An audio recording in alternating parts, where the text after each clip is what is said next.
जाओ, जहां से आया था उस रास्ता से जाओ, वापस जाओ बांग्लादेश। पुलिस के ऊपर पत्थरबाजी करेगा तो सबक सिखाने का काम भारतीय जनता पार्टी का सरकार करेगा।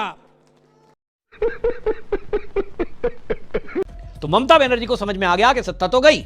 अब जिस कदर बंगाल के लोगों के हृदय में टीएमसी के लिए, खासतौर पे ममता बनर्जी और अभिषेक बनर्जी के लिए जो नफरत है, उनका घर से निकलना भी भारी हो जाएगा। बंगाल में कहीं जा नहीं सकती, और इसलिए ममता बनर्जी के सुर बदले बदले लोगों ने सुने। पहली बार ममता बनर्जी को इतना पोलाइट बोलते हुए सुना।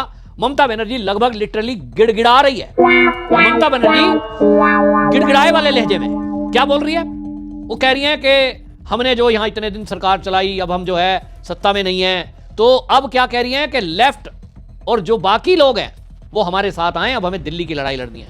वो टाइम डिसाइड कर रही हैं, 4 बजे से 6 बजे तक मैं जो है उपलब्ध रहूंगी अपने ऑफिस में। अब से पहले तो उपलब्ध नहीं रहती थी। किस्मत का घंटी है देवा, किस्मत का घंटी।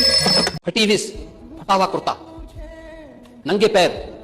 मैंने कहा चप्पल नहीं है, चुप। मैंने अपने सहयोगी से कहा, मैंने कहा इस बच्चे को 100 रुपया दो खरीदने के लिए। उसने नहीं लिया। मैं उसी दिन शाम को वापस आया लखनऊ।